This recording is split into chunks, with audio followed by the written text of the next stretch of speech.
Queridos irmãos, uma boa noite, a paz do Senhor a todos. Estamos aí mais uma noite reunidos para junto nós estudarmos. Hoje vamos entrar aí falar sobre o Evangelho de Mateus, né? Nós já falamos algumas coisas aí que deu uma introdução aos Evangelhos sinóticos. Então, vamos, né? Como sempre aí pedir a Deus direção, né? Que o Senhor nos conduza, nos abençoe nesse tempo de estudo, que seja uma bênção em nome de Jesus. Amém? Irmãos, nós estamos aí partindo para o final da nossa apostila, né? Graças a Deus por isso. Estamos aí já finalizando esse módulo. Mês que vem, permitindo Deus, a gente já quer começar um novo módulo, pelo menos até na metade do mês aí, ou mais tardar no dia da prova, todo mundo aí já com apostila nova. Amém? Vamos lá, página 381 da nossa apostila, página 381. Hoje nós vamos falar sobre, então, o Evangelho de Mateus, né? Nós fizemos todo o conteúdo, né? Introducional para entrarmos nos evangelhos. Falamos sobre o período interbíblico, falamos sobre todos aqueles contextos, né, culturais, religiosos, tudo que nos deu aí base para nós estarmos entrando nos evangelhos, né, sabendo que é a porta de entrada, né, do Novo Testamento, aquele período interbíblico, né, de Malaquias a Mateus, e agora nós entramos aí, então, no Evangelho de Mateus. O Evangelho de Mateus, né, irmãos, ele, como já foi dito, né, é a porta de entrada para o Novo Testamento. Ah, Nós estudamos um pouco sobre alguma coisa já nas aulas anteriores e há um grande consenso em que Mateus, né, não foi o primeiro evangelho a ser escrito, né, apesar, de ter aí uma linha que defenda que foi sim Mateus, o primeiro, né, evangelho a ser escrito. Algumas traduções judaicas ainda defendem isso, mas nós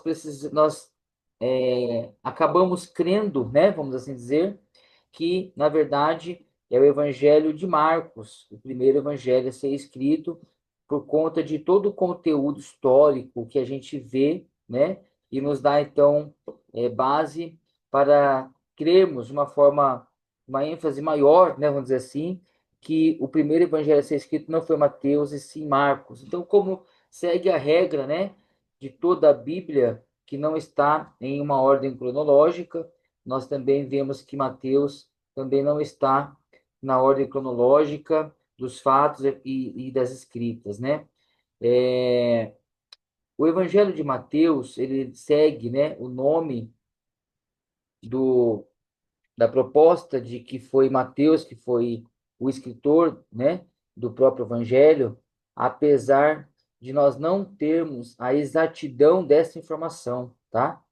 Nós temos a partir de alguns historiadores, né, da igreja, que fazem algumas menções, mas também há uma grande concordância na área acadêmica e não tem como discordar, né? Só não temos provas reais bíblicas, assim, escrita, né? Eu, Mateus, escrevo o Evangelho e tal, mas tudo indica que ele foi o escritor, né? Mateus mostra que a escrita de Mateus mostra muito sobre a sua pessoa, sobre muito a sua personalidade, né? Um grego bem refinado, a postura, a forma como ele conduziu a escrita do Evangelho de Mateus, muito parecido com Gênesis, tá? você vai ver, né? Muito interessante isso, né? Porque a Bíblia começa em Gênesis, apesar de não ser o livro mais antigo da Bíblia, mas ali nós temos o relato dos acontecimentos. Em Mateus, apesar de não ser o primeiro livro do Novo Testamento, o primeiro evangelho, mas nós temos aí o relato do início, vamos dizer assim, né, da época de Jesus, quando ele vem trazer aquela genealogia, né, falando sobre a raiz de Davi, a sua linhagem, né, de Davi, que culmina em Jesus, né, tanto conhecido como Jesus, o filho de Davi. Então, a gente vê Mateus dando toda a ênfase nessa escrita, tá? Nós temos muitos materiais que nos ajudam sobre mergulhar um pouco mais nesse assunto. Eu acho que eu já fiz citação desse livro em algum momento da nossa teologia, da nossa aula. Irmãos, isso aqui é um parceiro, tá? Tá sempre, vamos dizer assim, né? Na minha bancada de estudo, esse livro, eu estava dando uma olhada aqui hoje, a apostila que nós vamos ler aqui, né, sobre Mateus, tem muita fonte aqui. Certamente o escritor bebeu desse livro ou de uma fonte muito parecida, tá bom? Então, se você quiser mergulhar um pouquinho mais aí, esse livro é um livro bacana de ter, porque aqui você tem muita informação sobre vários assuntos de todo o Novo Testamento, tá bom? Eu também dei uma folhada em umas escritas hoje de Eusébio, né?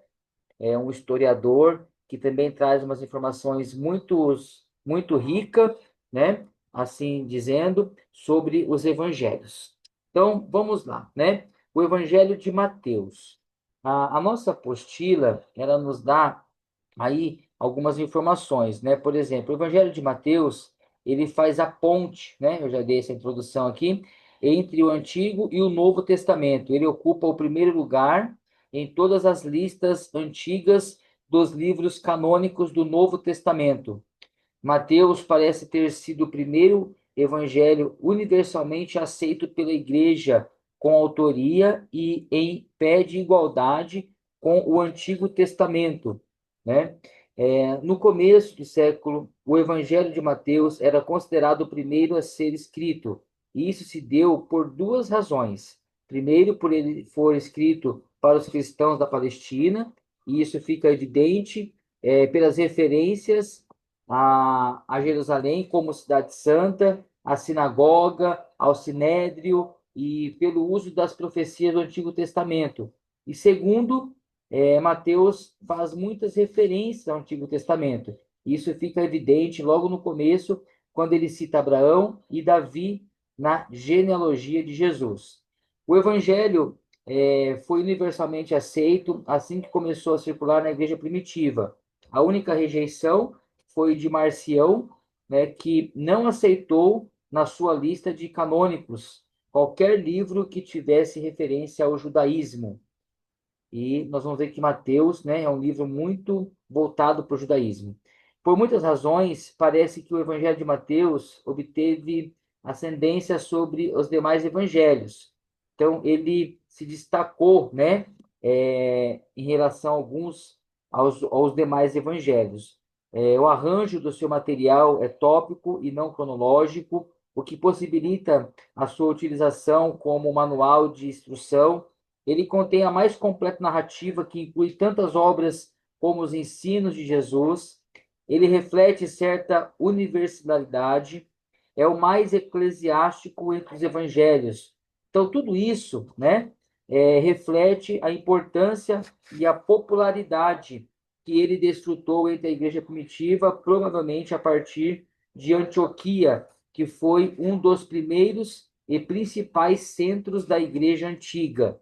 Então, essa defesa, né, que a apostila colocou, ela não se manteve até o fim, né, de que o Evangelho de Mateus foi o primeiro. Ele foi aceito é, por por alguns motivos, né, entre eles a maior força por crer que Mateus foi o primeiro evangelho, né, e até mesmo que leva o seu nome, é por conta de toda a referência que ele usou do Antigo Testamento no seu evangelho e também por já estar sendo ali apregoado, né, escrito direto para os cristãos da Palestina, né?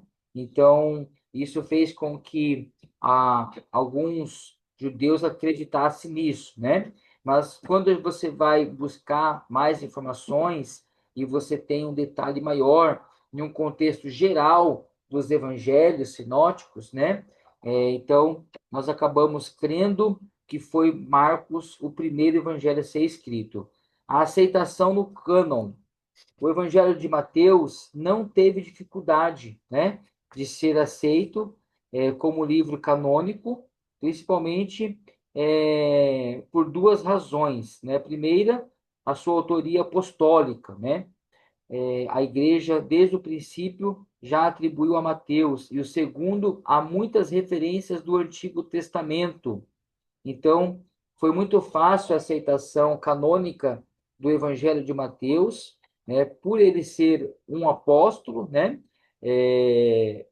pela sua, perdão, primeiro pela sua autoria apostólica, né, de toda a atribuição que se deu a ele, e também como eu já disse, né, por tantas referências do Antigo Testamento. Então a gente vê que não vinha de uma pessoa desinformada, pelo contrário, tudo indica que Mateus era uma pessoa muito bem informada, né? Tendo em vista que ele era cobrador de impostos, né? Então certamente era um homem de bastante influência, estudo e uma posição bacana na sociedade da sua época, né? Então, caminhando aqui para o autor, na página 382, o Evangelho de Mateus, assim como os demais, é anônimo. Olha que interessante, né? Os eruditos liberais da escola crítica da Bíblia não aceitam a autoria de Mateus devido ao bom grego do texto e por causa da organização temática do livro. Mas a tradição antiga é unânime em atribuir a autoria a Mateus. A autoria deste evangelho por Mateus conta com evidências externas e internas, né? Então, a igreja, ou melhor dizendo, né, aqui a tradição antiga, né, ela é unânime em atribuir Mateus como o escritor do seu próprio evangelho, que leva o seu nome, né? E nós temos aí muitas evidências sobre isso, né? E essas evidências, primeiramente as evidências externas, né, vamos assim dizer, foram até mesmo do, dos pais da igreja, né? Daqueles historiadores da época. Então, nós temos aí Papias, né? Que foi um dos primeiros bispos da igreja cristã, tá? Eusébio cita das logias de Papias que Mateus compôs os oráculos no dialeto hebraico e cada um os traduziu como podia. Essas palavras foram estendidas pela igreja primitiva, que queria dizer que Mateus havia escrito seu evangelho em hebraico e foi traduzido por outros. Outra evidência externa é de Irineu, né? Que citado também por Eusébio. Irineu afirmou que esse evangelho foi escrito por Mateus no tempo em que Pedro e Paulo estavam pregando o evangelho em Roma e fundando a igreja. Essa afirmação de Irineu, né, você vai encontrar no livro História Eclesiástica de Eusébio, né? Tem essa informação. E também esse livro, o Novo Testamento, aqui, a origem e análise, você encontra alguma coisa sobre isso. Aí nós temos Orígenes, né? Também citado por Eusébio, afirmou que esse evangelho é de autoria do apóstolo Mateus. E Jerônimo afirma que Mateus, o controvertido coletor de impostos, foi o primeiro a compor o evangelho de Cristo e que ele escreveu na Judéia e em hebraico. Olha só, né? Então, são evidências externas que traz aí segurança, né, ou ferramentas para crermos que realmente foi Mateus que escreveu o Evangelho. Então, nós temos também algumas evidências internas, né, que traz muitas clarezas quando a gente debruça sobre o Evangelho, né, de Mateus, quando você pega para ler. Então, há indícios claros que o autor era um judeu, né? Então, não tem como discordar disso, né? Por conta da sua escrita, do formato, e parece que na divisão de, de Mateus, quando você pega a divisão de Mateus, é muito parecida, por exemplo, com a de Gênesis, né? Como eu já citei. Então, isso só podia vir realmente de um judeu, né? Então, a habilidade de organizar, exibido pelo autor, concorda com a mentalidade provável de um cobrador de impostos, como for o apóstolo Mateus. O Evangelho faz cerca de 43 citações direta do Antigo Testamento, o que mais do que qualquer outro evangelho, né? Então é o que mais cita aí o Antigo Testamento. Então, como diz, né? Era a característica de um escritor judeu, né? Usa a expressão filho de Davi 8 vezes, né? Então quer dizer conhecia as profecias, né? Dadas sobre Jesus, né? Da linhagem de Jesus. Então ele fala sobre o filho de Davi, mencionando a pessoa de Jesus. O relato modesto que ele faz das festas que ofereceu a Jesus é uma outra evidência interna. As inúmeras referências a dinheiro, né? Então você vai ver, por exemplo, no Evangelho de Mateus, tratando muito sobre dinheiro, né? É o evangelista que mais vem falar abertamente sobre dinheiro. Então, isso se dá pela sua familiaridade com as finanças, né? Tendo vista que ele era um cobrador de impostos, né?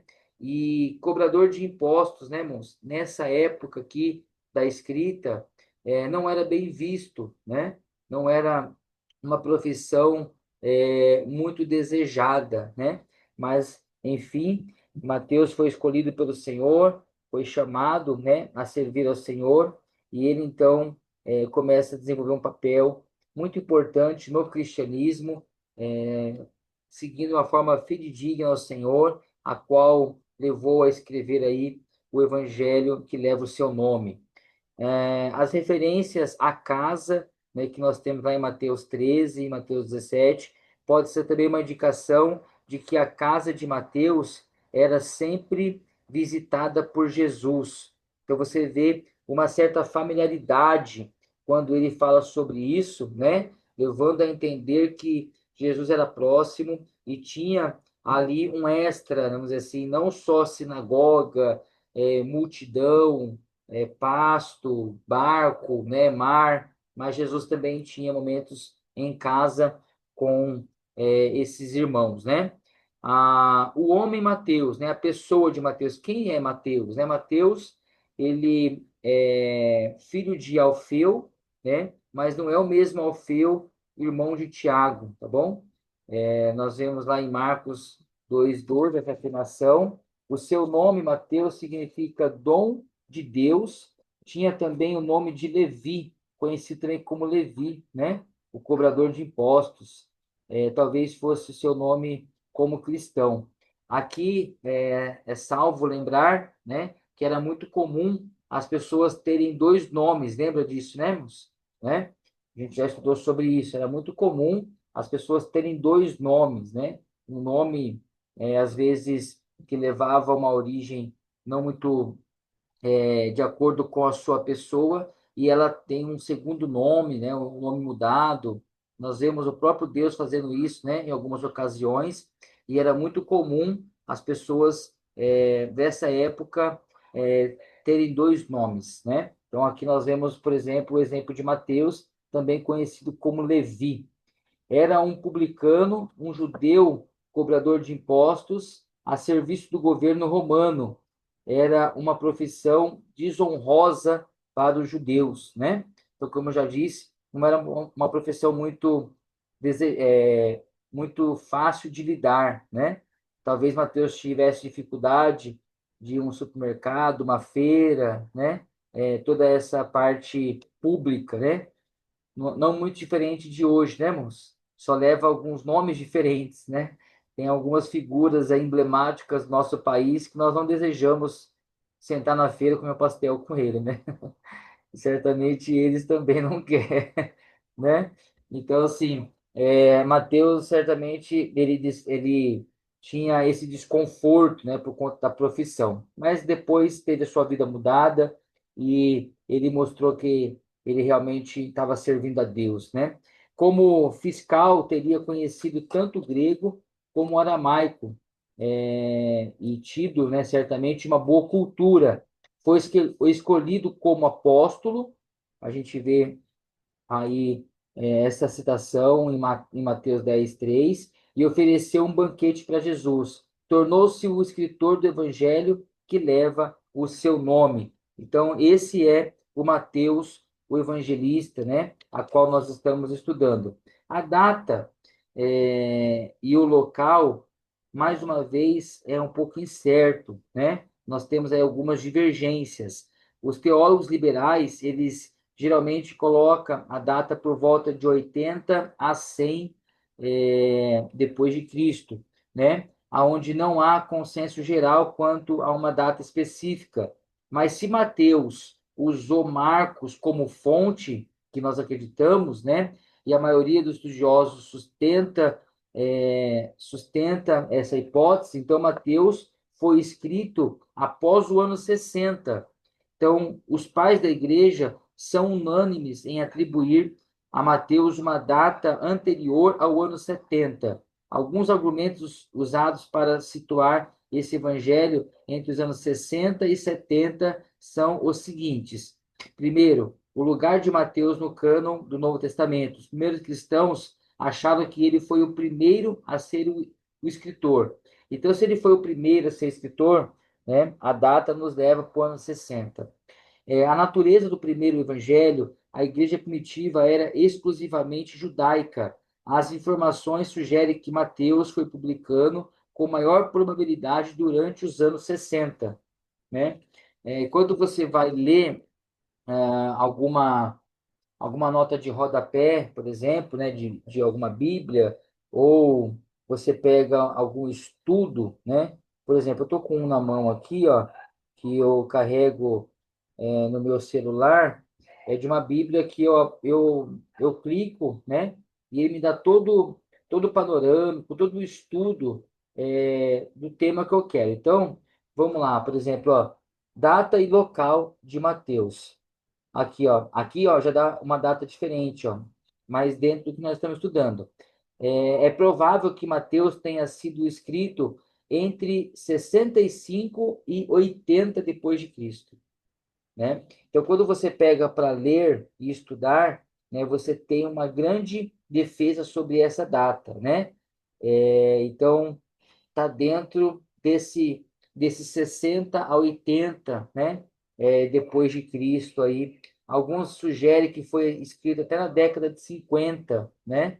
No ano 50. Mas hoje em dia, muitos estudiosos acreditam que Mateus foi escrito em Antioquia da Síria, o mais provável de todos os locais proposto. Então a gente vai ver aqui também sobre isso, tá bom, queridos? Então, essa data, né? Nós temos essas divergências, né? Então, aproximadamente 60, 70 depois de Cristo aí a data da escrita. O local, assim como não se pode ter certeza quanto à data, nós também não temos a certeza, né? Nada certo se pode afirmar sobre o local da escrita. Devido ao caráter judaico do livro, tem sido sugerido que ele foi escrito em algum lugar da Palestina, né, sendo que a ideia mais comum, né, é defendida que foi escrito a Antioquia da Síria, que era uma cidade com grande população judaica, de língua grega e o antigo centro cristão, né? Então, acredita-se muito que o local da escrita foi ali na Antioquia da Síria, né? Destinário, né? Resumindo, Mateus escreve esse livro para os judeus, né? para a linhagem judaica, mas ele tem uma grande influência também aos gentios, tá bom? Então, não há uma introdução do livro e mesmo o seu conteúdo qualquer referência ao destinário, mas aspectos fortemente judaicos deste evangelho propõem que Mateus tinha em mente a comunidade judaica como seus endereçados originais. Essa conclusão é plausível, já que Mateus provavelmente escreveu da Síria ou da Palestina. Por outro lado, devido ao seu aspecto universal, não está fora de cogitação que Mateus também quisesse alcançar os cristãos gentios, tanto da Ásia Menor como os da Síria, né? Então, uma outra questão, né? Quando aqui nós estamos aprofundando um pouquinho mais sobre o Evangelho de Mateus, mas numa resposta rápida e certeira, né, que nenhum teólogo vai discordar de você, a não ser que esteja entrando em uma discussão teológica muito aprofundada, né? Quando você defender que Mateus foi escrito para os judeus, tá certo, né? Tá ok. Então, há uma grande concordância sobre isso, né? Quando você vai fazer um resumo rápido, né? Num bate-papo teólogo rápido ali, Mateus, né? Alcançou que público? Judeus, né? Marcos, romanos, né? Então, Lucas, gregos, né? Então, assim, não é errado citar isso, tá bom? Então, é muito comum e é aceito pelos pais da igreja essa afirmação que o destinário ou o alvo principal, maior do Evangelho de Mateus era os judeus. Então nós temos aí algumas características e peculiaridades deste evangelho, né? O evangelista Mateus, ele tem algumas peculiaridades, né? Algumas características sua própria do evangelista Mateus que o difere dos demais evangelhos, né? Por exemplo, ele dá uma ênfase aos ensinos de Jesus com longas passagens didáticas, né? Ele faz arranjo, ele entra no assunto, ele faz ordem cronológica de acontecimentos. Então, isso é uma particularidade, né, peculiaridade de Mateus. O Evangelho de Mateus também é o mais judaico de todos, né? Então, você vai ver algumas citações dentro de Mateus, por exemplo, Reino dos Céus, Filho de Davi, que, né, só encontramos no Evangelho de Mateus. Então, é uma característica única dele. Foi escrito num bom grego, né? Em um estilo didático, né? Como várias características hebraicas. Com várias características hebraicas. Os termos, então, justo, justiça, ocorre com muita frequência, né? E o mais do que qualquer outros evangelhos. E nós também temos 10 parábolas próprias que não aparecem nos demais sinóticos, que são as seguintes, né? Estão aí numa listagem. Então, são peculiaridades, né? São características únicas do evangelista Mateus. Então, nós temos, por exemplo, 10 parábolas que você só vai encontrar lá, né? Como a parábola do joio, do tesouro escondido, da pérola do grande preço, da rede de pesca, o servo sem misericórdia, os trabalhadores da vinha, os dois filhos, das bodas, as 10 virgens, das ovelhas e dos bodes, são parábolas que nós só encontramos no Evangelho de Mateus, trazendo aí uma certa característica para esse escritor, né? Então, é caracterizado por certo universalismo. Por exemplo, ele termina o seu evangelho com grande comissão aos seguidores de Cristo para fazerem discípulos de todas as nações. Então, na parábola do trigo, do joio, né, por exemplo, Jesus afirma que o campo é o mundo. Uma outra questão que é peculiar de Mateus, né, é o único evangelista que usa o termo igreja, né? Então, é muito comum você ouvir falar, quando você vai estudar sobre o evangelho de Mateus ou sobre os evangelhos sinóticos, que Mateus é o evangelho da igreja, né? Porque é o único evangelista que usa o termo igreja, tá bom? Então, é legal saber disso, né? Mateus concentra 7 parábolas e 7 ais contra os escribas e fariseus no capítulo 23. Então, são aí algumas diferenças, né, que traz aí uma certa distinção do Evangelho de Mateus aos demais evangelhos. Tudo bem, meus queridos? O vídeo está para encerrar, né? Então, nós vamos tomar aí uma aguinha, dar um breve intervalo e vamos entrar aí já no propósito e o tema do Evangelho, tá? Então, vamos lá, daqui 2, 3 minutinhos a gente volta, tá bom? Um abraço, até daqui a pouco.